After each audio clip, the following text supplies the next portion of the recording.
Hello and welcome to American Conquest's third campaign, the 7 Years' War, 1756 to 1763, Britons.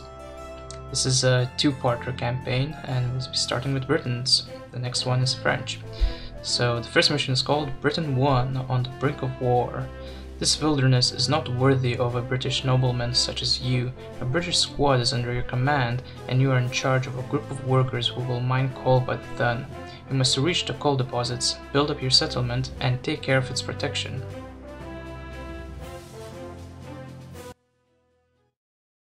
War broke out after the British settlement around the fork of the Ohio River in 1749. A financial group called the Ohio Company began colonizing the west of the Allegheny Mountains. This land was officially owned by nobody, though in fact it was already occupied by the French. The company intended to build houses, farms, and a fort, and accommodate 200 families within 7 years. The settlers would exploit the coal deposits, cultivate fertile lands, and trade with the Native Americans. Trade was expected to be very beneficial. The Virginia settlers, however, were very much afraid of the Native Americans, who slaughtered outlying British settlements during military operations. It was also clear that Quebec would not ignore the presence of the British fort on the Ohio frontier. A special committee was set up to resolve the issues of the borders between the British and French colonies. However, no solution could be found before the war broke out. Britain and France continued to occupy disputed territories without preliminary discussion. So this mission can be tricky. It's not that difficult, the goal is very simple, but yeah, it might take me a couple tries to do it. Anyway, you are near the Ohio River. Find a way through the dense woods and past the wild beasts. Take your troops and workers to the deposit and begin exploiting it. Reach the Ohio River and extract coal. Your main goal is coal mining and the defense of the deposit. The Native Americans may attack any minute. So there's a native village just up here, so we'll be going down. Yeah, we'll be going down this way. And there's gonna be animals and some natives around here that we need to kill.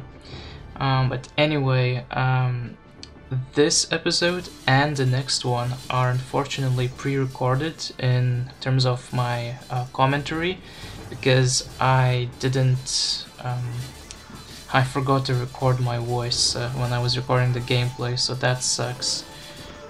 So if it doesn't sound like if I'm showing something and I'm not actually saying anything, that's probably because I was talking about something in game and yeah, I forgot what it was right now. So yeah, anyway, what they use here is the cavalry. I put on melee only, so they wouldn't use any coal, because bullets need coal, and yeah, every time they shoot they use up some coal.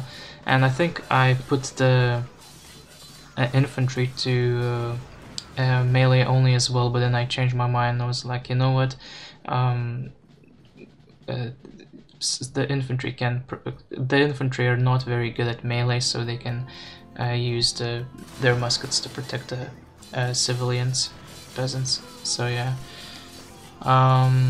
and yeah, so here near this river that we'll be going to, yeah, here we need to build a fortress and a few other buildings. Yeah, so you have reached the Ohio River. It's time you start building up a mining colony. A fortress is needed to defend occupied land.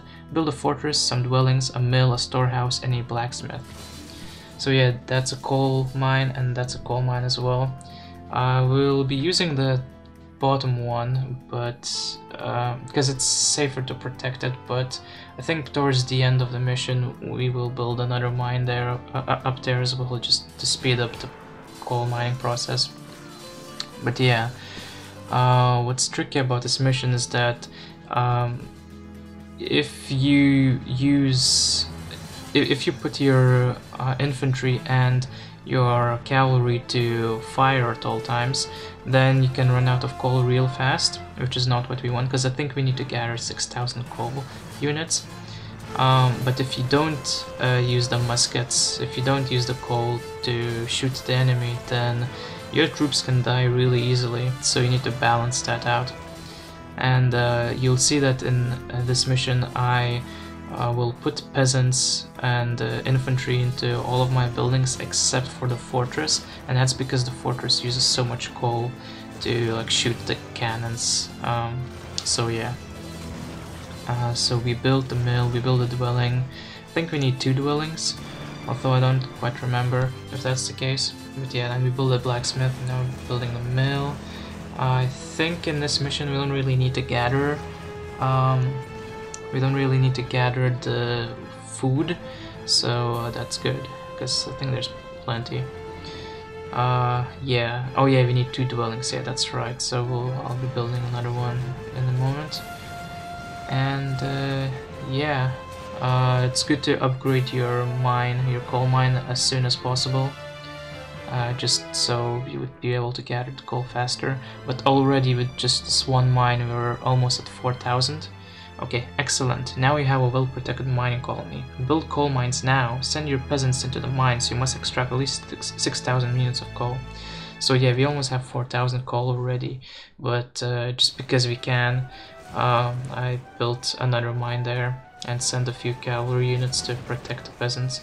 But yeah, it's a bit harder to protect the top mine, the one that I'm building now, than the bottom one, because the bottom one you can just build around it.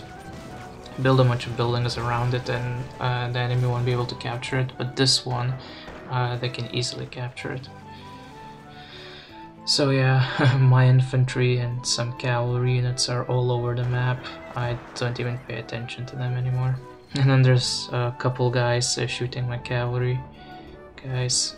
So I think I set them to shoot back, because you know, we already have so much coal. It's almost the mission is almost over. Yeah, only 500 left. 300 and almost done. Yeah, mission complete.